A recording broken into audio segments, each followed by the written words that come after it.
नमस्कार विद्यार्थी मित्र हो. महाराष्ट्र राज्य पाठ्यपुस्तक निर्मिती व अभ्यासक्रम संशोधन मंडळ अर्थात बालभारती यांनी तयार केलेल्या इयत्ता 12वी भूगोल पाठ्यपुस्तकामधील प्रकरण क्रमांक 5 द्वितीयक आर्थिक क्रिया यामधील उपघटक औद्योगिक प्रदेश यांची माहिती व्हिडिओ क्रमांक 25 व या प्रकरणावरील 5व्या व्हिडिओमध्ये घेत आहोत. याच्या अगोदर जे 4 व्हिडिओ या प्रकरणावर आधारित सादर केलेले आहेत त्यामध्ये आपण द्वितीयक आर्थिक क्रिया म्हणजे काय, उद्योगधंद्यांच्या स्थानिकीकरणावरती परिणाम करणारे घटक व जे वेगवेगळे उद्योगधंदे आहेत त्यासाठी आवश्यक असणारा कच्चा माल, त्यातून तयार होणारा पक्का माल यांची माहिती बघितलेली आहे. आज आपण या व्हिडिओमध्ये औद्योगिक प्रदेश म्हणजे काय यांची माहिती बघणार आहोत. तर औद्योगिक प्रदेशांचा अर्थ बघण्या अगोदर एक छोटासा व्हिडिओ बघूया व त्यानंतर औद्योगिक प्रदेशाचा अर्थ व जगातील प्रमुख औद्योगिक प्रदेश यांची माहिती घेऊया.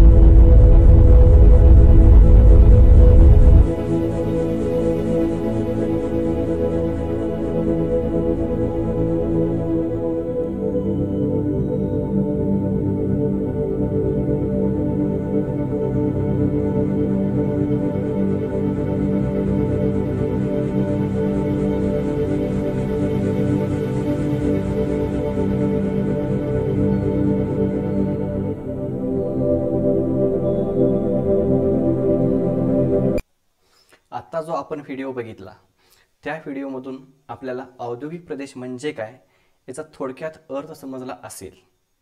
या ठिकाणी दिलेला अर्थ कसा आहे बघा. उद्योगधंद्यांसाठी अनुकूल घटकामुळे विशिष्ट प्रदेशामध्ये वेगवेगळ्या उद्योगधंद्यांचे केंद्रीकरण झालेले असते. अशा क्षेत्रांना औद्योगिक प्रदेश असे म्हणतात. अशा प्रदेशामध्ये उद्योगधंदे, पाणी पुरवठा, मजूर, वाहतूक इत्यादी सुविधांचा विभागून फायदा घेतात. औद्योगिक प्रदेशातील अनेक उद्योग एकमेकावर अवलंबून असतात किंवा परस्परांना पूरक असतात. म्हणजे तुम्हाला या ठिकाणी सुरुवातीला औद्योगिक प्रदेशाचा अर्थ दिलेला आहे आणि खाली 2 औद्योगिक प्रदेशाची वैशिष्ट्ये दिलेली आहेत. मग औद्योगिक प्रदेश म्हणतात कशाला बघा की ज्या ठिकाणी मोठ्या प्रमाणात उद्योगधंद्यांचे केंद्रीकरण एकाच ठिकाणी झालेले असते. मग असे सर्व उद्योग एकत्र आल्यामुळे त्या ठिकाणच्या ज्या वाहतूक सुविधा असतील किंवा पाणी पुरवठ्याच्या सोयी असतील किंवा मजूर असतील ह्या सुविधांचा फायदा हा तेथील उद्योगधंद्यांना विभागून घेता येतो. त्याचप्रमाणे त्या औद्योगिक प्रदेशामध्ये जे उद्योगधंदे असतात ते सर्व उद्योगधंदे हे परस्परावरती अवलंबून असतात किंवा परस्परांना पूरक असतात. उदाहरणार्थ बघा, एखादा मोटार वाहन निर्मितीचा उद्योगधंदा असेल तर त्या ठिकाणी इंजिनची निर्मिती केली जात असेल तर त्यासाठी लागणारी टायर्स असतील, आरसे असतील, रंग असेल तो इतर उद्योगधंद्यामधून मिळवला जातो. म्हणजे ते उद्योगधंदे त्याच्या शेजारीच असतात. म्हणजे असे एकमेकावरती उद्योगधंदे अशा औद्योगिक प्रदेशामध्ये एकत्रित आढळून येतात. किंवा काही परस्परांना पूरक सुद्धा असतात. उदाहरणार्थ समजा सुती वस्त्र उद्योग असेल तर त्या ठिकाणी कापडाची निर्मिती केली जाते. तर कापडासाठी आवश्यक असणारा धागा इतर ठिकाणी निर्माण केला जात असेल किंवा त्याच्या शेजारीच कापडांसाठी लागणारा जो रंग आहे तो रंग तयार केला जात असेल तर असे अनेक उद्योग एकमेकावरती पूरक किंवा अवलंबून असतात. असा जो औद्योगिक प्रदेश आहे त्याला आपण थोडक्यात MIDC सुद्धा म्हणतो बघा.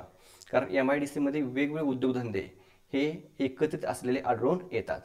मग औद्योगिक प्रदेश म्हटल्यानंतर फक्त एवढंच लक्षात ठेवायचं की ज्या ठिकाणी उद्योगधंद्यांचे केंद्रीकरण झालेले असते असा प्रदेश. आता आपल्याला यानंतर जगातील जे प्रमुख औद्योगिक प्रदेश आहेत त्या औद्योगिक प्रदेशांची माहिती घ्यायची आहे. भूगोलाच्या पाठ्यपुस्तकामध्ये पान नंबर 49 वरती आपल्याला औद्योगिक प्रदेशांचे खंडनिहाय वितरण खालीलप्रमाणे असं म्हटलेलं आहे आणि त्याखाली तक्ता दिलेला आहे. आणि त्या तक्त्याच्या सुरुवातीला वरती खंडातील प्रमुख औद्योगिक प्रदेश, प्रभावित करणारे प्रमुख प्राकृतिक घटक, प्रभावित करणारे प्रमुख मानवी घटक, प्रमुख उद्योग असं म्हटलेलं आहे. आणि त्यामध्ये पहिला जो दिलेला आहे तो आहे उत्तर अमेरिका. आणि अमेरिकेमध्ये आता बघा खंडातील प्रमुख औद्योगिक प्रदेश, मग हा पहिला जो आहे तो उत्तर अमेरिका खंड आहे आणि त्या खंडातील औद्योगिक प्रदेश हा दिलेला आहे. त्यानंतर प्रभावित करणारे प्रमुख प्राकृतिक घटक या ठिकाणी दिलेले आहेत. त्यानंतर प्रभावित करणारे प्रमुख मानवी घटक त्याच्या पुढं आहेत. आणि प्रमुख उद्योग या खंडामधील या औद्योगिक प्रदेशामध्ये कोणते प्रमुख उद्योग चालतात त्यांची नावे पुढे दिलेली आहेत. तर आता आपण एक एक बघूया. उत्तर अमेरिका खंडामधील अमेरिकेची संयुक्त संस्थाने आणि कॅनडा यांचे सलग क्षेत्र, न्यू इंग्लंड क्षेत्र, न्यूयॉर्क, मध्य अटलांटिक प्रदेश, मध्य पश्चिमी प्रदेश, ईशान्येकडील प्रदेश, दक्षिण प्रदेश आणि पश्चिम प्रदेश यांचा समावेश होतो. आता आपण नकाशामध्ये बघूया हे प्रदेश कोणत्या ठिकाणी आहेत ते. आता तुम्हाला खंड ओळखतात. या ठिकाणी फक्त उत्तर अमेरिका खंडातीलच माहिती दिलेली आहे. या ठिकाणी हा जो खंड आहे तो उत्तर अमेरिका खंड आहे या ठिकाणी. आता या खंडामधील ही जी नावं आहेत ही नावं तुम्हाला स्पष्ट दिसणार नाहीत. आपण थोडासा हा नकाशा मोठा करू आणि बघूया. आता कोणकोणते आहेत सांगितले तुम्हाला बघा.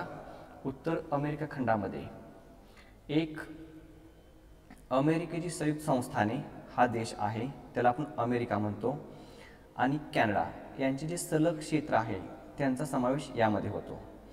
आता या ठिकाणी बघा कॅनडा म्हटलेला आहे, इथं न्यू इंग्लंड म्हटलेलं आहे, इथं न्यूयॉर्क आहे, मध्य अटलांटिक क्षेत्र आहे, मध्य पश्चिमी प्रदेश आहे, परत इकडचा पश्चिमी प्रदेश आहे, पॅसिफिक किनारी प्रदेश असंही म्हणतात, आणि न्यू इंग्लंड क्षेत्र. म्हणजे उत्तर अमेरिका खंडामध्ये या औद्योगिक प्रदेशांचा समावेश होतो.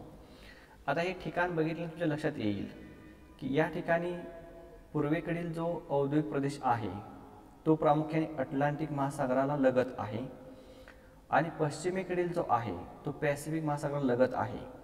आणि अमेरिका खंडाचा जो मध्य भाग आहे या ठिकाणी आपल्याला औद्योगिक प्रदेश आढळून येत नाही. म्हणजे लक्षात ठेवायला सोपं आहे, इकडचा पूर्वेकडचा भाग आणि पश्चिमेकडचा भाग.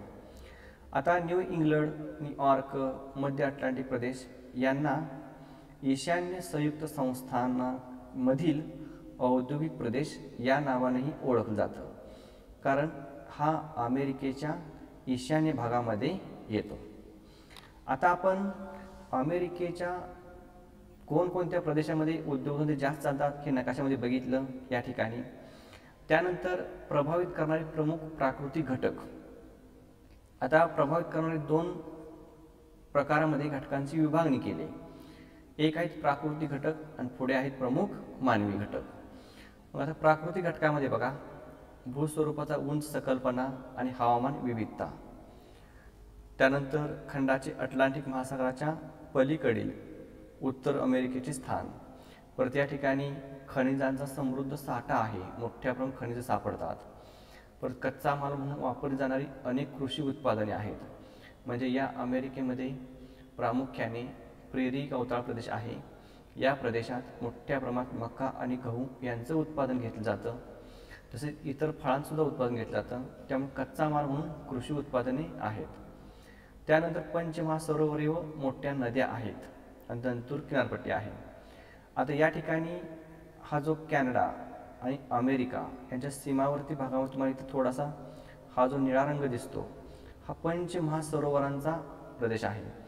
आणि या पंचमहासरोवरामुळं हा जो प्रदेश आहे तो अटलांटिक महासागराला जलवाहतुकीने जोडलेला आहे. म्हणून या पंचमहासरोवर आणि त्याला लागून ज्या मोठ्या नद्या आहेत त्यांचा सुद्धा फायदा हा या अमेरिकेला झालेला आहे. परत आहे दंतूर किनारपट्टी. म्हणजे हा जो किनारा भाग आहे तो दंतूर आहे. दंतूर किनारा आपण कशाला म्हणतो तर जमीन संपल्यानंतर ज्या ठिकाणी समुद्र चालू होतो त्या ठिकाणी समुद्राची जर खोली जास्त असेल तर त्याला आपण दंतूर किनारा म्हणतो. मग जर पाण्याची खोली जमिनीलगत जास्त असेल तर मोठी जहाजे किनारी प्रदेशापर्यंत येतात आणि मग मालाची वाहतूक करणे सोयीचे होते. अशा पद्धतीची योग्य किनारपट्टी ही येतं आपल्याला अमेरिकेच्या सागरी किनारी भागात असलेले आढळून येते. त्यामुळे हे जे घटक आहेत, प्राकृतिक घटक, हे सर्व अनुकूल असलेले आढळून येतात. यानंतर मानवी घटक बघा, तर प्रचंड भांडवलाची उपलब्धता आहे. अमेरिका समृद्ध देश असल्यामुळे भांडवल मोठ्या प्रमाणात त्यांच्या देशाकडे आहे. परत उत्कृष्ट वाहतूक सुविधा आहे. म्हणजे अमेरिकेच्या संयुक्त संस्थाने म्हणजे उत्तर अमेरिका खंडामध्ये या प्रमुख 2 देश येतात. एक वरील आहे तो कॅनडा आणि खाली इथं आहे तो अमेरिकेची संयुक्त संस्थाने, त्याला आपण फक्त अमेरिका असं सुद्धा म्हणतो. मग या ठिकाणी उत्कृष्ट वाहतूक सुविधा आहेत.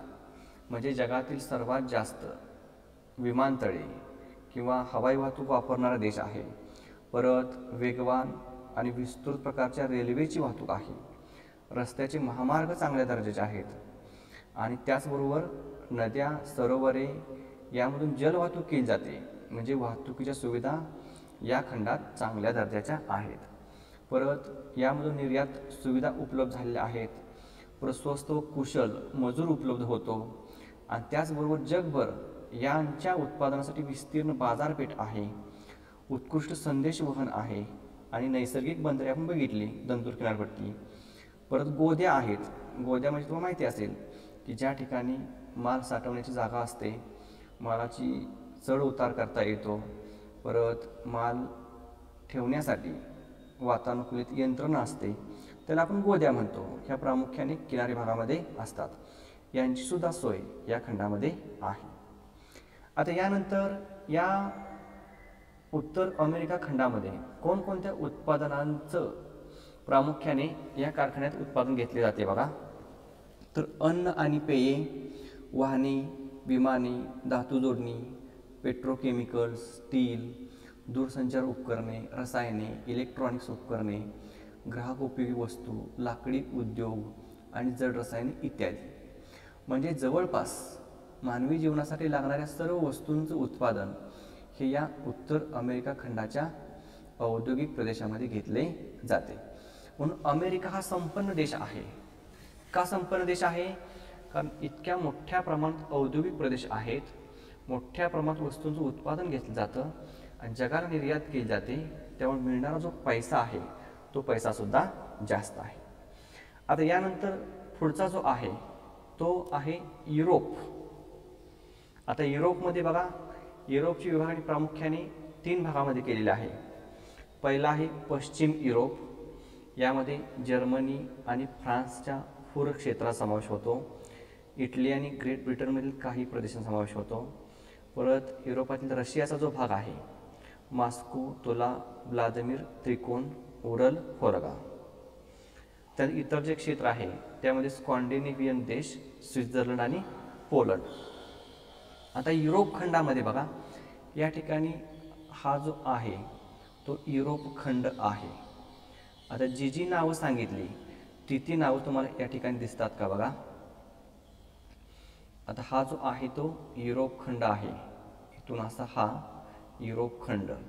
या ठिकाणी तुम्हाला पहिला कुठला सांगितला? पश्चिम युरोप. म्हणजे युरोप खंडाचा हा जो भाग इकडचा आहे तो कुठला आहे? पश्चिम भाग आहे आणि इकडचा पूर्व भाग आहे. मग पश्चिम युरोपमध्ये प्रामुख्याने जर्मनी आणि फ्रान्स बघा हा मधला, आणि त्याचबरोबर इटली आणि ग्रेट ब्रिटन. आता इथं तुम्हाला दिसत असेल, इथं ग्रेट ब्रिटन म्हटलेलं आहे म्हणजे हा, आणि ती इटली म्हटलेला आहे बघा, म्हणजे हा जो आहे तो इटलीचा प्रदेश आहे. त्यानंतर दुसरा आहे युरोपातील रशियाचा मॉस्को, तुला, व्लादिमीर त्रिकोण. इथं लिहिलंय बघा, मॉस्को, तुला, व्लादिमीर त्रिकोण. म्हणजे हा जो आहे हा मॉस्को, तुला, व्लादिमीर त्रिकोण आहे.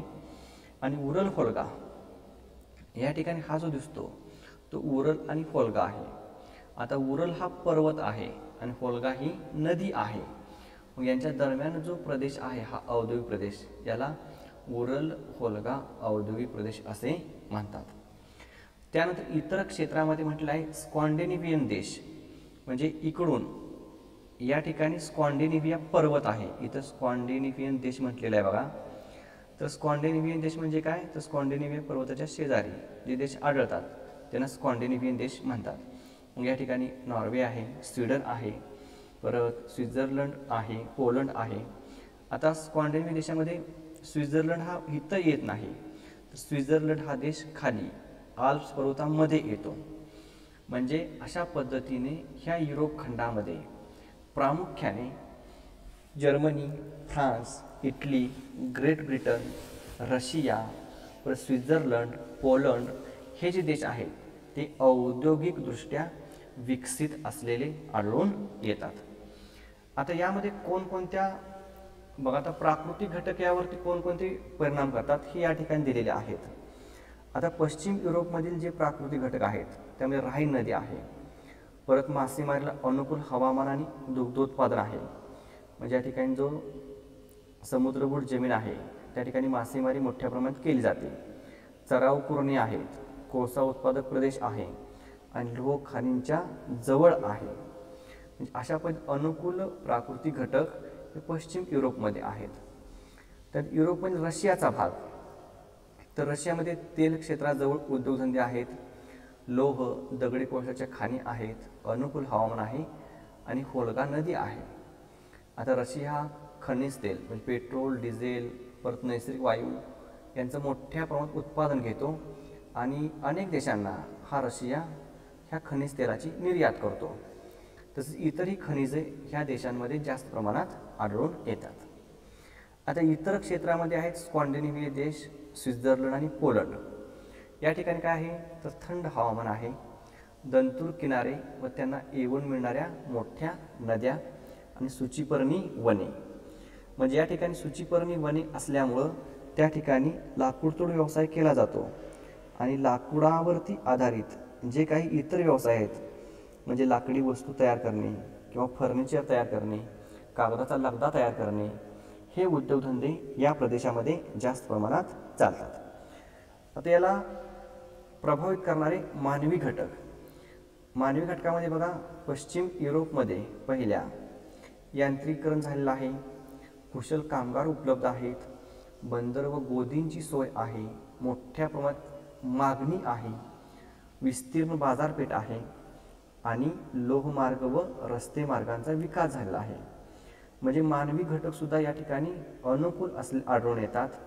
त्यामध्ये कुशल मजूर जास्त प्रमाणात आहे, यांत्रिकीकरण म्हणजे यंत्रांची सोय आहे, विस्तीर्ण बाजारपेठ आहे, परत त्या ठिकाणच्या तयार झालेल्या मालाला मागणी आहे आणि वाहतुकीच्या सुविधा, रस्ते आणि लोहमार्ग चांगल्या दर्जाचे आहेत. आता रशियामधील बघा मानवी घटक, तर वाहतुकीच्या सुविधा आहेतच, विशेषतः रेल्वे मार्ग, परत संदेश वहन सोयी आणि मोठी लोकसंख्या. आता वाहतूक सुविधामध्ये या ठिकाणी रेल्वे मार्ग विशेषतः म्हटलेला आहे, कारण या देशातील जो ट्रान्स सायबेरियन लोहमार्ग आहे तो लोहमार्ग जगातील सर्वात लांब लोहमार्ग आहे आणि यावरून मोठ्या प्रमाणात कच्चा माल व पक्का माल याची वाहतूक केली जाते. म्हणून रेल्वे मार्गाचा फायदा या ठिकाणच्या उद्योगधंद्यांना जास्त झालेला आढळून येतो. आता इतर देश स्कॉन्डिनेव्हियन देश, स्वित्झर्लंड आणि पोलंड यांची कमी लोकसंख्या आहे, मर्यादित शेती आहे आणि अद्ययावत तंत्रज्ञान आहे. म्हणजे जेवढी लोकसंख्या आहे त्यांना पुरेशा प्रमाणात उद्योगधंदे निर्माण केलेले आहेत आणि हे जे उद्योगधंदे आहेत यामध्ये वापरली जाणारी यंत्रे सुद्धा अद्ययावत असलेले आढळून येतात. आता प्रभावित करणारे मानवी घटक बघितले. यानंतर प्रमुख उद्योग. युरोपमधील पश्चिम युरोपमध्ये प्रामुख्याने बघा मोठ्या प्रमाणात उद्योगधंदे चालतात. त्यामध्ये नावं लोहयुक्त आणि लोहविरहित धातूचे उत्पादन आणि प्रक्रिया, पेट्रोलियम, दगडी कोळसा, सिमेंट, रसायने, औषधे, एरोस्पेस म्हणजे अवकाश यंत्र, रेल्वे वाहतूक उपकरणे, प्रवासी आणि व्यावसायिक वाहने, बांधकाम उपकरणे, औद्योगिक उपकरणे, जहाज बांधणी, विद्युत ऊर्जा उपकरणे, यंत्रसामुग्री, इलेक्ट्रॉनिक्स अँड दूरसंचार उपकरणे, मासेमारी, अन्न आणि पेय पदार्थ, फर्निचर, कागद, कापड उद्योग म्हणजे मोठ्या प्रमाणात उद्योगधंदे चालतात आणि ह्यातून जे उत्पादन होणारे पदार्थ आहेत किंवा वस्तू आहेत यांची जगाला निर्यात करतात आणि त्यामुळे आपल्याला आर्थिकदृष्ट्या हा पश्चिम युरोपमधील जे जर्मनी, फ्रान्स, इटली आणि ग्रेट ब्रिटन हे जे 4 देश आहेत हे संपन्न देश असलेले आढळून येतात. आता या ठिकाणी जे बेंझ असतील, ऑडी असतील, ही जी वाहनं आहेत, व्यावसायिक वाहने, ही जी वाहने आहेत ही सुद्धा प्रामुख्याने या जर्मनीमध्ये तयार केली जातात. आता रशियामधील मॉस्कोतला व्लादिमीर त्रिकोण या ठिकाणी प्रामुख्याने शुद्धीकरण यंत्रे, यंत्र उपकरणे, कापड उद्योग, इलेक्ट्रिकल्स, ॲटोमोबाईल्स इत्यादी आणि कृषी उपकरणे, रसायने यांचं उत्पादन हे रशियामधील या त्रिकोणामध्ये घेतले जाते. आता स्कॅन्डिनेव्हियन देश, स्वित्झर्लंड आणि पोलंड या ठिकाणी प्रामुख्याने लोह व स्टील, रसायने, कापड उद्योग, शिसे, झिंक शुद्धीकरण, दुग्ध उत्पादने, घड्याळे आणि इलेक्ट्रिकल वस्तू यांचा समावेश होतो. आता स्वित्झर्लंड हा जो देश आहे तो प्रामुख्याने घड्याळे आणि इलेक्ट्रिकल वस्तू म्हणजे अचूकता साधणारी जी यंत्र आहेत ती यंत्र निर्माण करण्यासाठी स्वित्झर्लंड आणि पोलंड हे दोन देश आघाडीवर असलेले आढळून येतात. आता आपण दोन खंड बघितले, एक उत्तर अमेरिका खंड आणि दुसरा युरोप खंड बघितला. त्यानंतर आपल्याला बघायचं आहे आशिया खंड. आता बघा, आशिया खंडामधील विभागणी प्रामुख्याने 5 भागामध्ये केली आहे. यामध्ये पहिला जो आहे तो चीन आहे, त्यानंतर त्याच्या पुढचा जो आहे तो जपान आहे, तिसरा भारत आहे, चौथा परत रशिया आहे आणि पाचवा इतर देश आहेत. मग आशियामधील 5 भाग केलेले आहेत कारण आशिया हा खंड विस्ताराने खूप मोठा आहे. या देशाची लोकसंख्या सुद्धा सर्वात जास्त आहे, उद्योगधंदे सुद्धा काही प्रमाणात चालतात. मग आता आपण यामधला एक एक बघूया. आता पहिला कुठला दिला आहे चीन, त्यामधला पहिला आहे मांचुरिया, उत्तर चीन मैदानाचे उत्तरेकडील टोक, पूर्व किनारपट्टी आणि बीजिंगपर्यंत पश्चिमेला पसरलेला प्रदेश, यांगत्सीच्या मुखाकडील औद्योगिक प्रदेश. आता यांगत्से ही नदी आहे आणि ही नदी पूर्वेकडे वाहत जाऊन पॅसिफिक महासागराला मिळते. आता चीन जो आहे तो चीन इथं आहे बघा, या ठिकाणी हा चीन आहे. आता याचा जर आपण थोडासा मोठा नकाशा करून बघूया. बघा, आता हा चीनचा औद्योगिक प्रदेश आहे. आपण पहिला कुठला बघितला मांचुरिया, तर बघा इथं मांचुरिया लिहिलेला आहे, हा जो आहे तो मांचुरियाचा आहे. परत पूर्व किनारपट्टी बीजिंग ही जी लिहिलेली आहे ते पूर्व किनारपट्टी बीजिंगची आहे. हा जो खालचा दिसतो तो यांगत्से नदीच्या मुखाकडील शांघायचा प्रदेश आहे. मुखाकडील यांगत्सी शांघाय प्रदेश म्हणजे अशा प्रकारे 3 आहेत. एक मांचुरिया हा दुसरा जो आहे अर्धचंद्राकृती तो पूर्व किनारपट्टीचा बीजिंगचा आहे आणि खाली मुखाकडील यांगत्सी शांघायचा आहे. हे पूर्वेकडील प्रमुख औद्योगिक प्रदेश आहेत. जर आपण फक्त चीनचा विचार केला तर चीनचा सुद्धा जो औद्योगिक प्रदेश आहे तो ह्या किनारी भागामध्येच जास्त आढळून येतो. ज्या तुलनेत उर्वरित जो इकडचा चीन आहे पश्चिमेकडचा, या ठिकाणी जास्त विकास चीनचा झालेला नाही. अशा पद्धतीने हा चीनचा औद्योगिक प्रदेश आहे.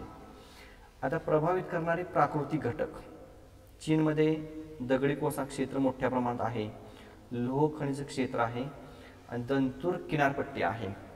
हे प्रमुख 3 प्राकृतिक घटक अनुकूल असलेले आढळून येतात. यानंतर प्रभावित करणारे प्रमुख मानवी घटक, स्वस्त मजुरांची उपलब्धता.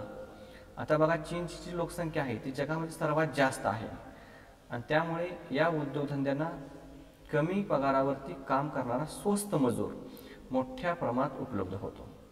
पर शासनाची धोरणे यासाठी कारणीभूत आहेत, कारण या ठिकाणी शासन उद्योगधंद्यांना चांगल्या प्रकारच्या सोयी उपलब्ध करून देते. वीज असेल, पाणी असेल, या सोयी उपलब्ध करून दिल्या जातात. त्यामुळे शासकीय धोरणे सुद्धा यासाठी चांगली कारणीभूत ठरतात. परत मोठी बाजारपेठ आहे, गोदीची सुविधा आहे आणि नैसर्गिक बंदरे आहेत. हे मानवी घटक यासाठी अनुकूल आहेत. आता प्रमुख उद्योग, आता चीनमधील ज्या वस्तू आहेत त्या वस्तू आपण सुद्धा वापरतो बघा. आता अलीकडच्या काही काळामध्ये आपण चीनच्या वस्तूवरती बंदी घालतो किंवा स्वदेशीचा वापर करण्याकडे कल वाढलेला आहे, परंतु चीनी ज्या वस्तू आहेत त्या मोठ्या प्रमाणात आपण वापरतो. आता ह्या ज्या वस्तू असतात त्या हलक्या असतात आणि आपण त्याचा वापर करायचा आणि टाकून द्यायच्या, अशा प्रकारच्या असतात. मग आता यामध्ये सुती कापड गिरणी आहेत, जहाज बांधणी आहे, तेल शुद्धीकरण आहे, पीठ गिरणी आहे, स्टील आहे, परत इतर धातूची कामे आहेत, हलकी औद्योगिक उत्पादने आहेत, इलेक्ट्रॉनिक्स, परत जुळणी उद्योग आहेत, लाकडी सामान आहे, स्टील, वंगण, तेल, यंत्रसामुग्री, साधने व रसायने. म्हणजे अशा पद्धतीने चीनमध्ये सुद्धा मोठ्या प्रमाणात औद्योगिकरण झालेलं आहे. आता आर्थिकदृष्ट्या म्हटल्यानंतर भारतापेक्षा चीनची अर्थव्यवस्था ही समृद्ध आहे आणि भारत आपला 1947ला स्वतंत्र झाला आणि चीनचे जे माओ त्से-तुंग आहे यांनी भारत स्वतंत्र झाल्यानंतर 2 वर्षांनी 1949ला क्रांती केली. म्हणजे भारतानंतर स्वतंत्र होऊन सुद्धा चीनने चांगली शासकीय धोरणे राबवल्यामुळं चीनचे औद्योगिकरण हे जास्त झालेले आढळून येते. आता एक झाला चीन. आता आपण पुढचा बघूया. पुढचा आहे जपान. आता जपान हा जो देश आहे तो प्रामुख्याने पॅसिफिक महासागरामधील बेटांच्या समूहामध्ये आढळून येतो. यामध्ये प्रामुख्याने टोकियो, कावासाकी, याकोहामा ही सगळी शहरांची नावं आहेत. त्यानंतर ओसाका, कोबे, क्योटो क्षेत्र, नागोया आणि उत्तर क्युशू क्षेत्र अशी जी आहेत या ठिकाणी जपानमधील प्रमुख औद्योगिक शहरे किंवा प्रदेश आढळून येतात. आता या ठिकाणी जपान हा बेटांच्या समूहामध्ये आहे. आता जपान कुठं आहे बघा, या ठिकाणी हा जो तुम्हाला दिसतो एवढा हा अर्धचंद्राकृती एवढाच फक्त हा बेटांच्या समूहामध्ये आहे. मग यामध्ये तुम्ही खालून बघितलं तर बघा, तुम्हाला जर नकाशा व्यवस्थित दिसत नसेल तर तुमच्या पान नंबर 48 वरती हा नकाशा आहे तो तुम्ही त्या ठिकाणी व्यवस्थित बघू शकता. तुझा कुठला भाग कुठं आहे बघा, तर खाली जो दाखवला आहे तो आहे ओसाका, कोबे आणि क्योटो. परत त्याच्या वर या ठिकाणी जो दाखवला आहे मधला हा आहे नागोया आणि उत्तर क्युशूचा आहे. त्याच्या वरचा जो हा आहे तो आहे टोकियो, कावासाकी आणि याकोहामा. म्हणजे अशा पद्धतीने हे जे आहेत हे जपानमधील औद्योगिक शहरे किंवा प्रदेश म्हणून ओळखले जातात. आता यानंतर जपानमध्ये प्रभावित करणारे प्राकृतिक घटक, यामध्ये किनारी मैदानी प्रदेश आहे, पॅसिफिक महासागराचा किनारा आहे, अखंडित जलविद्युत पुरवठा आहे. आता या ठिकाणी अखंडित हा शब्द महत्त्वाचा आहे कारण या ठिकाणची वीज कधीही खंडित किंवा बंद केली जात नाही. आपल्याला सतत वीज जात असते, परंतु इथे कसं आहे अखंडित जलविद्युत पुरवठा आहे. परत समृद्ध नैसर्गिक संसाधनांचे क्षेत्र आहे, वेगाने वाहणाऱ्या नद्या आहेत आणि दंतूर किनारे आहेत. आता इथे वेगाने वाहणाऱ्या नद्या असं का म्हटलेलं आहे, कारण जर उंचावरून वेगाने वाहणाऱ्या नद्या असतील तर त्या ठिकाणी जलविद्युत निर्मिती करता येते आणि जपानने या नद्यांचा वापर करून जलविद्युत तयार केले आहे आणि त्यामुळे उद्योगांचा विकास जास्त झालेला आहे. दंतूर किनारपट्टी आहे. आता मानवी घटक आणि उद्योगधंदे बघा. आता मानवी घटकामध्ये स्वस्त मजूर पुरवठा आहे, बाजारपेठ उपलब्ध आहे, नैसर्गिक बंदरांची सुविधा आहे, उदाहरणार्थ याकोहामा बंदर. परत वाहतुकीच्या सुविधा उपलब्ध आहेत. म्हणजे ज्या वेगवान रेल्वे आहेत, मेट्रो ट्रेन असेल किंवा बुलेट ट्रेन असेल, ह्या वेगवान रेल्वे हे जपानने सुरुवातीला निर्माण केलेल्या आहेत. आता आपल्याकडं बुलेट ट्रेन आपण तयार करत आहोत, त्यासाठी आपण जपानचे सहकार्य घेतलेलं आहे. मग अशा पद्धतीने वेगवान वाहतुकीच्या सुविधा ह्या जपानमध्ये तयार केलेल्या आहेत. आता या ठिकाणी उद्योगधंदे जे आहेत ते प्रामुख्याने मोठ्या प्रमाणात चालतात. छोटासा देश आहे परंतु वस्तूंची निर्यात पूर्ण जगाला करतो. यामध्ये मग transistor, radio, television, washing machine, refrigerators आणि संगणक, स्टील उद्योग, यंत्रसामुग्री, रसायने, जहाज बांधणी, विमान, ग्राहक उपयोग वस्तूंचे कारखाने, परत जहाज बांधणी, तेल शुद्धीकरण, पेट्रोकेमिकल्स उद्योग, ज्यात कृत्रिम वस्त्र उद्योग, कृत्रिम रबर निर्मिती, तेल शुद्धीकरण आणि इतर जी उत्पादने आहेत त्या सर्व उत्पादन समावेश हा जपानमध्ये निर्मिती केली जाते. आता यानंतर पुढचा जो आहे तो आहे आपला देश भारत. आता भारतामध्ये बघा, छोटा नागपूर पठार, मुंबई पुणे कॉरिडॉर, दिल्ली क्षेत्र, कोईमतूर बंगळूर अहमदाबाद वडोदरा क्षेत्र. आता आपला भारत देश या ठिकाणी आहे. आता जगाशी तुलना करता भारतात बघा एक 3च टिपके तुम्हाला दिसतात या ठिकाणी. म्हणजे भारतामध्ये औद्योगिक क्षेत्र हे आपल्याला कमी असलेले आढळून येतं. मग आता यामध्ये जे आहेत ते प्रामुख्याने मी जे तुम्हाला दाखवले आहेत बघा. आता हा जो पहिला आहे या ठिकाणी असं खाली दाखवले बघा इथं बाण करून, तो आहे मुंबई पुणे हा औद्योगिक प्रदेश. त्यानंतर त्याच्या वर जो आहे ह्याला लागूनच वरती थोडासा आहे बघा, चिटकून जिथं आहे तो आहे अहमदाबाद वडोदरा. आणि त्यानंतर इकडचा जो दाखवला आहे तो तुम्हाला मोठा टिपका दिसतो, तो एक छोटा नागपूर पठार. म्हणजे या ठिकाणी लोह खनिज आणि दगडी कोळसा जास्त प्रमाणात सापडतो आणि त्या लोह खनिजावर आधारित उद्योगधंदे या ठिकाणी जास्त आहेत. परत या ठिकाणी जो तुम्हाला दाखवला आहे चौथा, तो आहे कोइंबतूर बंगळूर, कर्नाटकातला हा भाग आहे. तर या ठिकाणी सुद्धा उद्योगधंदे आपल्याला भारतामध्ये असलेले आढळून येतात. आता यानंतर यावर परिणाम करणारे प्राकृतिक घटक, त्यामध्ये खनिज उपलब्ध आहे, बंदरे आहेत आणि उष्ण हवामान आहे. म्हणजे काही सिमेंटसारख्या उद्योगासाठी उष्ण हवामान हे आवश्यक असतं. मग असे जे हवामान आहे, बंदरे आहेत, हे भारतामध्ये उपलब्ध आहेत. परत प्रभावित करणारे मानवी घटक, मोठी बाजारपेठ आहे कारण भारताची लोकसंख्या ही जास्त आहे. परत लोहमार्गांचं जाळं विस्तृत आहे, कार्यशील लोकसंख्या जास्त आहे. आता कार्यशील लोकसंख्या म्हणजे आपण कशाला म्हणतो, ज्यांचं वय 15 पासून पुढं आहे, सर्वसाधारणपणे 16-17च्या पुढं आपण म्हणतो. आणि 60 वर्षाच्या अगोदरची जी लोकसंख्या आहे, म्हणजे सर्वसाधारणपणे 18 ते 60 हा जो वयोगट आहे तो कार्यशील लोकसंख्येचा असतो. आणि याच कार्यशील गटामध्ये भारताची लोकसंख्या ही जास्त आहे. मग याचा सुद्धा फायदा हा उद्योगधंद्यांना जास्त होतो. परत गोदीची सुविधा आहे, मुंबई असेल किंवा इतर बंदरं असतील, या ठिकाणी गोदीच्या सुविधा जास्त असलेल्या आढळून येतात.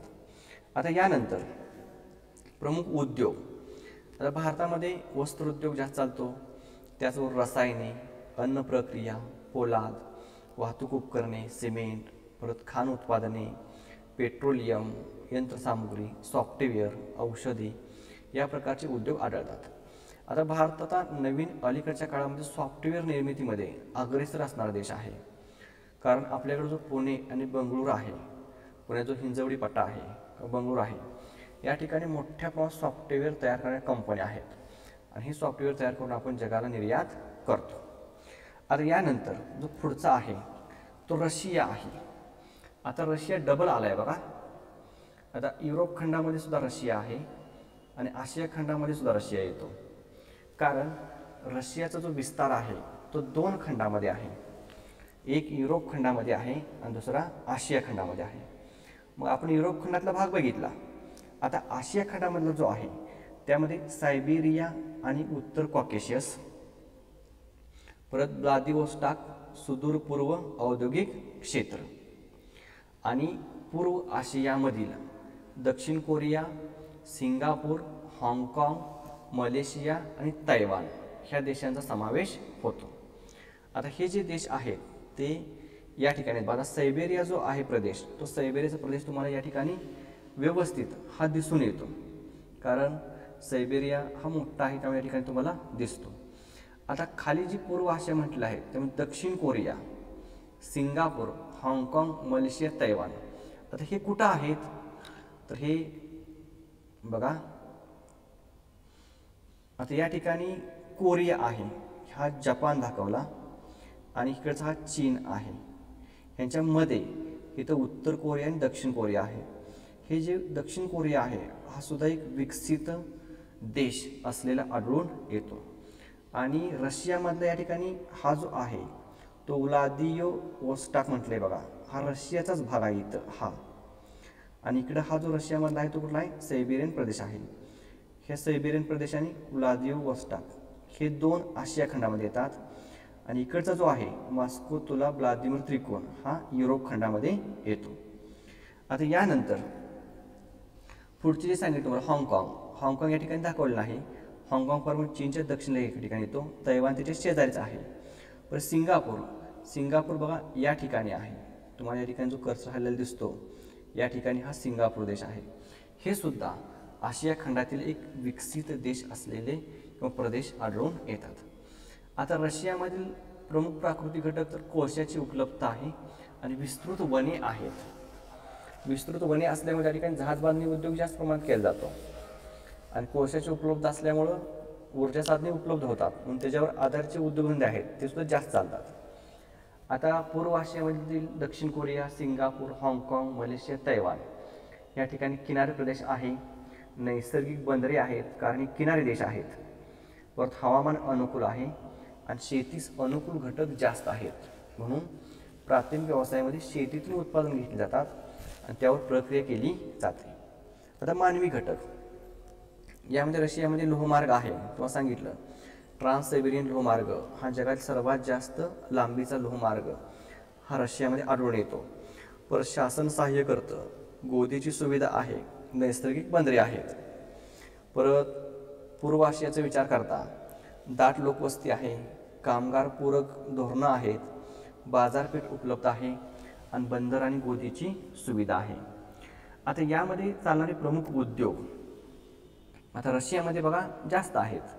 रसायने, अन्न प्रक्रिया, पेट्रोकेमिकल्स, लोह खनिज आणि यंत्रसामुग्री, तेल, नैसर्गिक वायूचे उत्पादन, पाईपलाईनद्वारे वितरण. बघा हे महत्त्वाचं आहे. नैसर्गिक वायूचे उत्पादन आणि पाईपलाईनद्वारे वितरण म्हणजे जो घरगुती गॅस वापरतो त्याला आपण नैसर्गिक वायू म्हणतो. या वायूचे उत्पादन घेतल्यानंतर त्याचे वितरण हे पाईपलाईनद्वारेच केलं जातं. त्यानंतर सोने, हिरे, कथील, पारा यासारख्या कमी प्रमाणात पण अधिक मूल्याच्या उत्पादनांना हा जो प्रदेश आहे तो प्रदेश प्राधान्य देतो. आता पूर्व आशियाचा विचार केला तर इलेक्ट्रॉनिक उद्योग, वस्त्र उद्योग, खनिज तेलावर आधारित रासायनिक उद्योग यांचं उत्पादन हे या पूर्व आशियाई देशांमध्ये घेतले जाते. आता आपण आशिया खंड बघितला. आता पुढचा जो खंड आहे तो आहे दक्षिण अमेरिका खंड. आता दक्षिण अमेरिका खंडामध्ये बघा जास्त विकसित देश नाही किंवा दक्षिण अमेरिका खंडामध्ये जास्त प्रदेश आहेत असंही नाही. तर त्यातून प्रामुख्याने 4 देश आहेत: अर्जेंटिना, ब्राझील, व्हेनेझुएला आणि चिली. दक्षिण अमेरिका खंड या ठिकाणी आहे बघा इथं. आता आपण अशा पाठीमागे जे 3 खंड बघितले ते 3 खंड कोणते होते बघा, म्हणजे कसे क्रमांक दिलेत. 3 खंड उत्तर अमेरिका बघितला, नंतर युरोप बघितला, नंतर आशिया बघितला. म्हणजे हे तिन्ही जे खंड होते ते तिन्ही खंड हे उत्तर गोलार्धामधील होते. आता आपल्या पुढं जे दिलेले आहेत ते दक्षिण गोलार्धामधील आहेत. मग त्यामध्ये सर्वप्रथम पहिला जो आहे तो दक्षिण अमेरिका खंड आहे. मग यामध्ये अर्जेंटिना, ब्राझील, व्हेनेझुएला, चिली हे जे देश आहेत हे देश यामध्ये प्रामुख्याने येतात. आता बघा हे कुठं आहेत ते दक्षिण अमेरिका. इथं पूर्व ब्राझील म्हटलंय, इथं दक्षिण ब्राझील म्हटलंय. बघा ब्राझीलमध्ये हा भाग आहे. या ठिकाणी अर्जेंटिना आहे, या ठिकाणी चिली आहे. बघा हा जो भाग आहे तो चिलीचा आहे आणि इथं जो दाखवलेला आहे तो व्हेनेझुएला आहे. म्हणजे या ठिकाणी खनिज तेलाचं उत्पादन जास्त घेतले जाते. अशा पद्धतीनं दक्षिण अमेरिका खंडामध्ये ब्राझील मधील पूर्व ब्राझील, दक्षिण ब्राझील, अर्जेंटिना, चिली आणि व्हेनेझुएला ह्या देशांचा समावेश हा दक्षिण अमेरिका खंडामध्ये होतो. आता यामधील प्रभावित करणारे प्राकृतिक घटक सुपीक जमीन आहे, किनारी प्रदेश, चराऊ कुरणे, खनिज तेल आणि हवामान योग्य आहे. हे अनुकूल घटक हे दक्षिण अमेरिका खंडामध्ये आपल्याला आढळून येतात. आता यानंतर मानवी घटक स्वस्त मजूर आहे, शासन सहाय्य करतं आणि बंदर आणि गोदीच्या सुविधा उपलब्ध आहेत. प्रामुख्याने तयार उत्पादनामध्ये अन्न पदार्थ आणि पेय पदार्थ, धातू, यांत्रिकी उद्योग, रसायने आणि पेट्रोलियमचे उत्पादन, कापड उद्योग, पादत्राणे, लोह वाहन आणि घरगुती उपकरणे, वस्त्रोद्योग यांची निर्मिती प्रामुख्याने या दक्षिण अमेरिका खंडातील देशांमध्ये केली जाते. आता हा झाला दक्षिण अमेरिका खंड. याच्यानंतर पुढचा जो आहे तो आहे आफ्रिका खंड. आता आफ्रिका खंडामध्ये बघा तर आफ्रिका खंडाचा दक्षिणेकडील भाग आहे. खंडाचा दक्षिण भागात विट वॉटर्स लँड, किंबर्ले, कांगो, घाना आणि झांबिया. आता या ठिकाणी हा आफ्रिका खंड आहे इथं. आता आफ्रिका खंडामध्ये तुम्हाला जास्त दिसतात का बघा, पूर्ण हा खंड पांढराच दिसतो. कुठंतरी एखाद्या ठिकाणी तुम्हाला औद्योगिक प्रदेश दिसतो. आता यामध्ये बघा हा आफ्रिका खंड आहे, इथून असा हा एवढा. यामध्ये आपल्याला कुठले कुठे सांगितले होते? किंबर्ले. बघा इथं किंबर्ले म्हटलंय. नंतर इथं काय म्हटलं आहे? विट वॉटर्स लँड. किंबर्ले आणि विट वॉटर्स लँड या ठिकाणी जो दाखवला आहे तो आहे कुठला? झांबिया. त्यानंतर मध्ये जो दाखवला इथं तो आहे कांगो. ह्या ठिकाणी जो आहे तो आहे घाना. म्हणजे अशा पद्धतीने हे थोडेसे औद्योगिक प्रदेश हे आफ्रिका खंडामध्ये आढळून येतात. आता प्रभाव करणारे प्राकृतिक घटक यामध्ये वेगवेगळ्या प्रकारची खनिजे उपलब्ध आहेत. जागतिक साठ्यापैकी 75% सोने या खंडात उपलब्ध आहे आणि विस्तृत भूमीची उपलब्धता आहे, वने आहेत. आता सर्वात जास्त साठा सोन्याचा हा या खंडामध्ये आहे. त्यामध्ये सुद्धा हा जे विटर्स वॉटरलँड म्हटले, किंबर्ले म्हटले, हे जे दक्षिण आफ्रिका देशातले जे भाग आहेत त्या ठिकाणी सोन्याच्या खाणी आपल्याला जास्त प्रमाणात आढळून येतात. त्यानंतर प्रभाव करणारे मानवी घटक यामध्ये बाजारपेठ जास्त आहे, लोकसंख्या जास्त असल्यामुळं मागणी जास्त आहे आणि मोठी गुंतवणूक या खंडामध्ये अनेक देशांनी केलेली आहे. उत्पादन काय घेतलं जातं? तर हिरे, सोने आणि वनोत्पादने. आता वनोत्पादने का? कारण आफ्रिका खंडामध्ये जास्त प्रमाणात वनांचा प्रदेश आहे आणि त्यावर आधारित उत्पादने ही या खंडामध्ये घेतली जातात. सोने, हिरेच्या खाणीसुद्धा जास्त आढळून येतात. आता आफ्रिका खंड झाला. आता राहिला खंड कोणता बघा नंतर? ऑस्ट्रेलिया. आता ऑस्ट्रेलियामध्ये प्रामुख्याने 2 देशांचा समावेश होतो ऑस्ट्रेलिया खंडात. एक आहे स्वतः ऑस्ट्रेलिया देश आणि न्यूझीलंड देश. तर यामध्ये ऑस्ट्रेलियाच्या पूर्व भागात आणि पश्चिमेस पर्थ आणि न्यूझीलंड बघा ऑकलंड आणि वायकाटो कॅन्टनबरी. आता इथं आहे, इथं ऑस्ट्रेलिया खंड लिहिला आहे बघा. ऑस्ट्रेलिया खंडामध्ये हा ऑस्ट्रेलिया देश आणि त्याचे शेजारी इथं न्यूझीलंड हा देश आहे. हे 2 देश मिळून ऑस्ट्रेलिया खंड होतो. मग या ठिकाणी ऑस्ट्रेलियामधील आणि न्यूझीलंडमधील प्रदेशाचा या ठिकाणी समावेश होतो. तर ऑस्ट्रेलियात कोण कोण दाखवले बघा? इथं पर्थ आहे, इथं ऑलिडेड आहे, इथं मेलबोर्न आहे आणि पूर्वेला सिडनी आहे. जर आपण ह्या न्यूझीलंडचा विचार केला तर सगळ्यात जो वर आहे या ठिकाणी ऑकलंड आहे, नंतर त्याच्या खाली या ठिकाणी वायकाटो आहे आणि सगळ्यात खाली कॅन्टनबरी आहे. म्हणजे अशा पद्धतीने हा ऑस्ट्रेलिया आणि न्यूझीलंड मधला औद्योगिक प्रदेश आढळून येतो. ऑस्ट्रेलियाच्या फक्त दक्षिण भागामध्ये हा औद्योगिक प्रदेश आहे, उत्तरेला काहीही नाही. या ठिकाणी वाळवंटाचा प्रदेश हा ऑस्ट्रेलियामध्ये जास्त आहे. आता ऑस्ट्रेलियामधील आणि न्यूझीलंडमधील प्रभाव पाडणारे प्राकृतिक घटक यामध्ये अनुकूल हवामान, किनारी प्रदेश ऑस्ट्रेलियामध्ये, न्यूझीलंडमध्ये कृषीसाठी अनुकूल हवामान, किनारी प्रदेश आणि विस्तृत सूचीपर्णी वने. आता मानवी घटकामध्ये मजुरांची उपलब्धता आहे ऑस्ट्रेलियात, बंदरांची सुविधा आहे. न्यूझीलंडमध्ये यांत्रिकरण झालेलं आहे, बंदरांची उपलब्धता आहे आणि सुगमता आहे. बघा बंदरे फक्त न्यूझीलंडमध्ये उपलब्ध नाही तर सुगम सुद्धा आहेत. म्हणजे तंतुर किनारपट्टी आहे आणि वस्तूंची ने-आण करणे सोयीचे होते. तयार होणारी उत्पादने ऑस्ट्रेलियामध्ये प्रामुख्याने अन्न, पेय पदार्थ, कापड उद्योग, वस्त्र आणि पादत्राणे, लाकूड आणि कागदी उत्पादने, धातू उद्योग, यंत्रसामुग्री आणि उपकरणे, खनिज तेल, कोळसा व रसायन उद्योग यांचं उत्पादन प्रामुख्याने ऑस्ट्रेलियामध्ये घेतलं जातं. आता न्यूझीलंडमध्ये बघा मांस आणि मांसोत्पादने, पेय पदार्थ, हवाबंद फळे, दुग्धोत्पादने आणि लाकूड उद्योग. म्हणजे थोडक्यात न्यूझीलंडमध्ये अन्न पदार्थ जास्त तयार केले जातात. म्हणजे मांस असेल, मांस उत्पादन असेल, पेय पदार्थ असतील, हवाबंद फळे असतील आणि दुग्धोत्पादने हे सगळी अन्न पदार्थामध्ये येतात. अशा पद्धतीने आपण खंडनिहाय जे जागतिक औद्योगिक प्रदेशांचं वितरण आहे ते बघितले. आता यामध्ये आपण खंड किती बघितले बघा. पहिला बघितला उत्तर अमेरिका, त्यानंतर युरोप खंड, तिसरा आशिया खंड, चौथा दक्षिण अमेरिका खंड, पाचवा आफ्रिका खंड, सहावा ऑस्ट्रेलिया खंड आणि आपला एकच खंड राहिला तो म्हणजे अंटार्क्टिका खंड.